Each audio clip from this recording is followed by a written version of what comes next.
नमस्कार। ये आकाशवाणी पटना है। अब आप खालिद रशीद से प्रादेशिक समाचार सुनिए। पहले मुख्य समाचार। निर्वाचन आयोग ने राज्य में एसआईआर की प्रक्रिया पूरी होने के बाद किया अंतिम मतदाता सूची का प्रकाशन। 7,42,00,000 मतदाताओं के नाम शामिल। आयोग ने पुनरीक्षण के बाद 69 लाख मतदाताओं के नाम हटाए। 21 लाख से अधिक मतदाताओं के नाम जोड़े गए।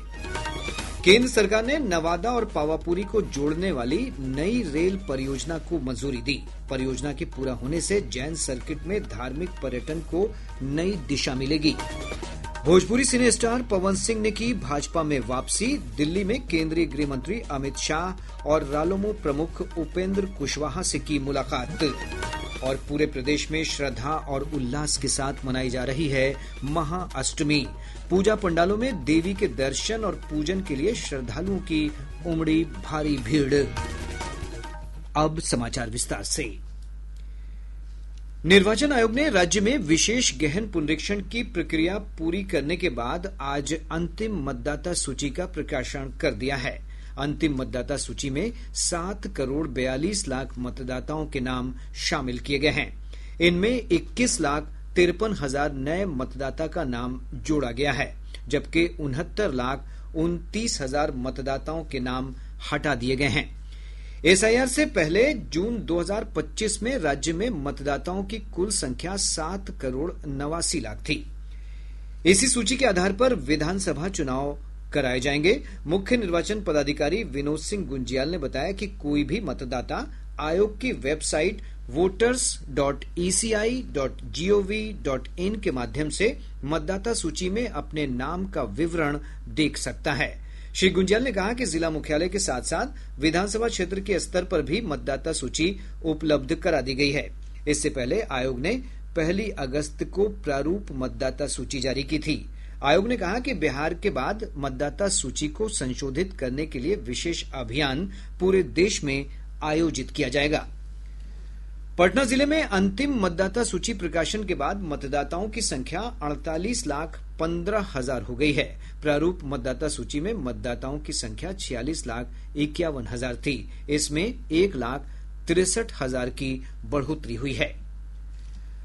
भाजपा नेता और राज्य सरकार के मंत्री नितिन नवीन ने कहा है कि चुनाव आयोग ने अंतिम मतदाता सूची का प्रकाशन कर दिया है। उन्होंने कहा कि इससे एसआईआर का लगातार विरोध कर रहे महागठबंधन के दलों के नेताओं को झटका लगेगा।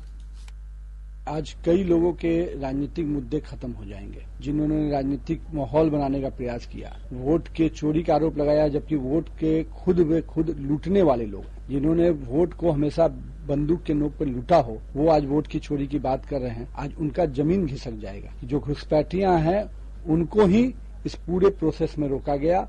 जो बिहार के नागरिक हैं, जो देश के नागरिक हैं, उनको कोई दिक्कत नहीं हुई। तो आज कहीं न कहीं राहुल बाबा और तेजस्वी यादव को बहुत बड़ा झटका लगने जा रहा है। बिहार विधान परिषद की रिक्त होने वाली 8 सीटों के चुनाव के लिए मतदाता सूची बनाने का काम आज से शुरू हो गया है।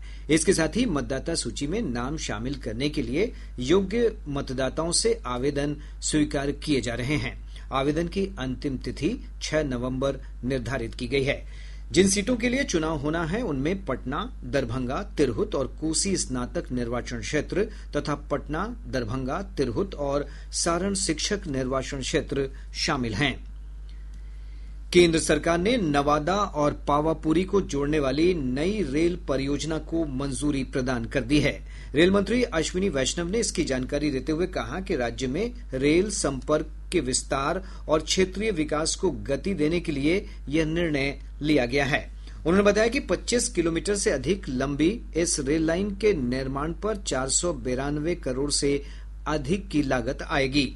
इस परियोजना के पूरा होने से प्रमुख जैन तीर्थ स्थल पावापुरी राज्य के अन्य भागों से सीधे जुड़ जाएगा और जैन सर्किट में धार्मिक पर्यटन को नई दिशा मिलेगी। इस परियोजना से नालंदा विश्वविद्यालय और बोध गया जैसे महत्वपूर्ण शैक्षिक और सांस्कृतिक केंद्रों तक पहुंच भी आसान हो जाएगी।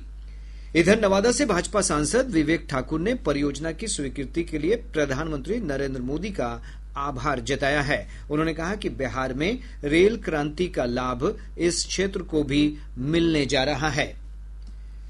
लोजपा रामविलास के प्रमुख चिराग पासवान ने कहा है कि एनडीए की सरकार लगातार जन कल्याणकारी योजनाओं को धरातल पर ला रही है, जिससे लोगों को सीधा फायदा हो रहा है। श्री पासवान ने पटना में संवाददाताओं से बातचीत में कहा कि प्रधानमंत्री नरेंद्र मोदी और मुख्यमंत्री नीतीश कुमार के जन उपयोगी कार्यों से विपक्षी खेमे में घबराहट है।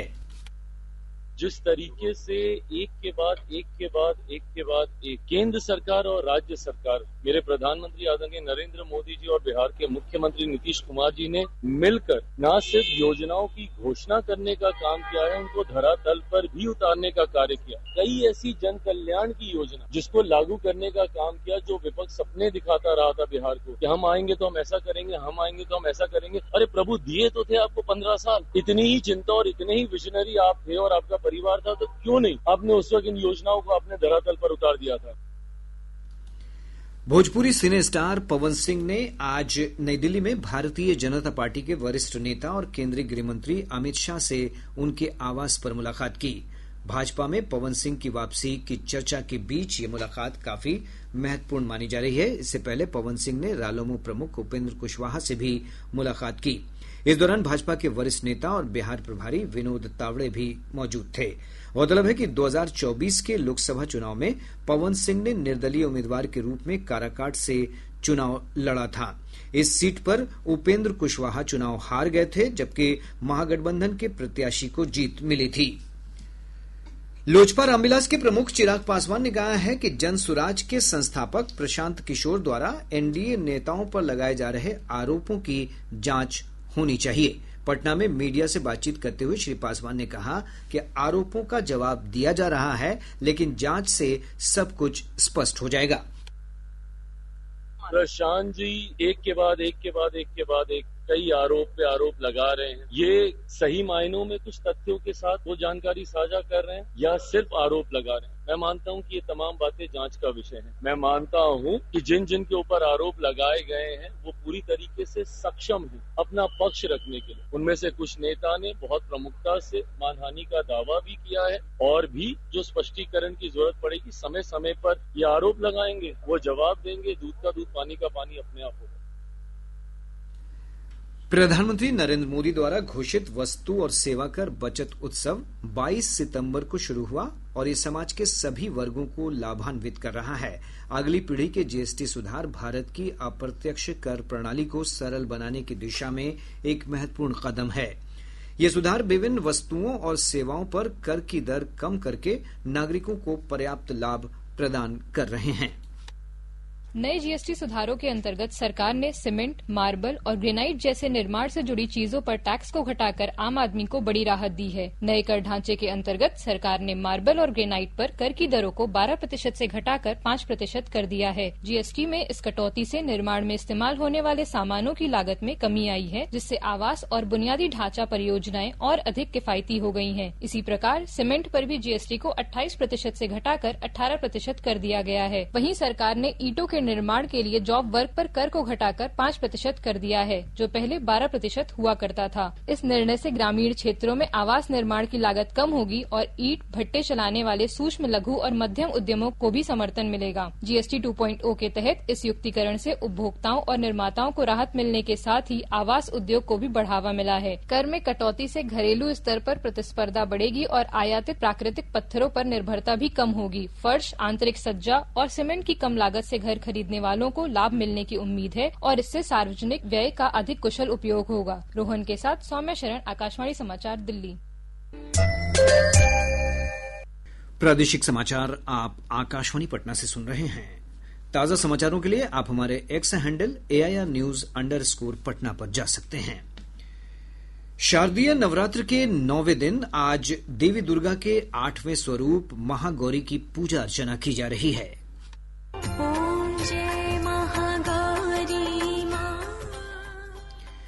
मान्यता है कि देवी के महागौरी स्वरूप की आराधना से भक्तों को सुख, सौभाग्य की प्राप्ति होती है तथा उनकी सभी मनोकामनाएं पूर्ण होती हैं। मां का ये स्वरूप अभय रूप और सौंदर्य प्रदान करने वाला होता है। महाअष्टमी के अवसर पर पटना स्थित प्रसिद्ध शक्तिपीठ बड़ी पटन देवी मंदिर सहित प्रदेश भर के शक्तिपीठों और मंदिरों में पूजा अर्चना के लिए सुबह से ही भक्तों का तांता लगा हुआ है। खोइंचा भरने के लिए भी महिलाएं बड़ी संख्या में पहुंच रही हैं। आज के दिन कन्या पूजन का विशेष महत्व है। इधर हमारे संवाददाताओं ने बताया है कि देश दुनिया के प्रमुख स्थलों की प्रतिकृति के रूप में अलग अलग हिस्सों में पूजा पंडाल बनाए गए हैं। इसके साथ ही पंडालों के आसपास आकर्षक साज सज्जा की गई है। पटना के डाकबंगला चौराहे पर तंजौर के वृद्धेश्वर मंदिर, एतवारपुर में अयोध्या के राम मंदिर, संपतचक में मथुरा के प्रेम मंदिर, कदमकुआं में देवघर के बैद्यनाथ धाम मंदिर और मीठापुर में काठमांडू के पशुपतिनाथ मंदिर की तर्ज पर पंडाल का निर्माण किया गया है। विभिन्न स्थानों पर रामलीला, गरबा और डांडिया महोत्सवों का भी आयोजन किया जा रहा है। पूरा माहौल श्रद्धा और उत्साह के रंग में सराबोर है।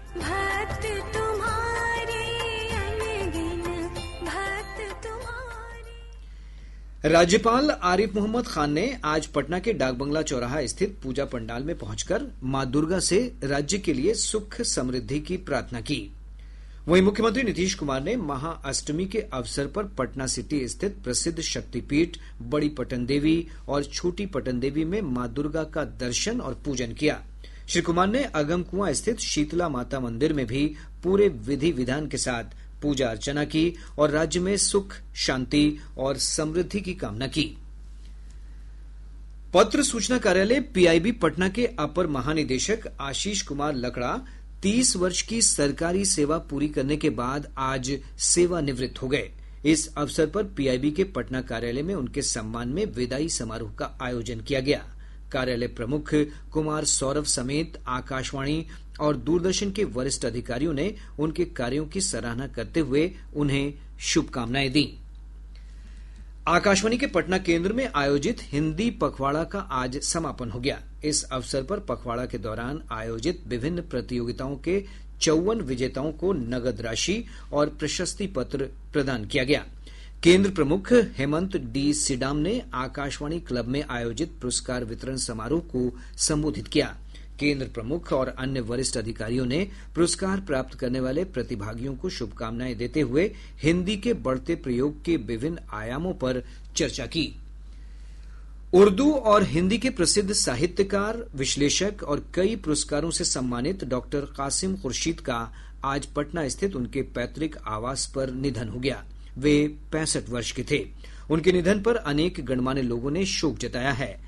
परिजनों से प्राप्त जानकारी के अनुसार कल सुबह 10 बजे पटना के शाहगंज कब्रिस्तान में उन्हें सुपुर्द खाक किया जाएगा। और अब अंत में मुख्य समाचार एक बार फिर। निर्वाचन आयोग ने राज्य में एसआईआर की प्रक्रिया पूरी होने के बाद किया अंतिम मतदाता सूची का प्रकाशन। 7 करोड़ 42 लाख मतदाताओं के नाम शामिल। आयोग ने पुनरीक्षण के बाद 69 लाख मतदाताओं के नाम हटाए। 21 लाख से अधिक मतदाताओं के नाम जोड़े गए। केंद्र सरकार ने नवादा और पावापुरी को जोड़ने वाली नई रेल परियोजना को मंजूरी दी। परियोजना के पूरा होने से जैन सर्किट में धार्मिक पर्यटन को नई दिशा मिलेगी। भोजपुरी सिने स्टार पवन सिंह ने की भाजपा में वापसी। दिल्ली में केंद्रीय गृह मंत्री अमित शाह और रालोमो प्रमुख उपेंद्र कुशवाहा से की मुलाकात। और पूरे प्रदेश में श्रद्धा और उल्लास के साथ मनाई जा रही है महाअष्टमी। पूजा पंडालों में देवी के दर्शन और पूजन के लिए श्रद्धालुओं की उमड़ी भारी भीड़। इसके साथ ही आकाशवाणी पटना से प्रसारित प्रादेशिक समाचार का ये अंक समाप्त हुआ। आकाशवाणी पटना से अगला समाचार बुलेटिन प्रातः 8:48 से प्रसारित किया जाएगा। नमस्कार।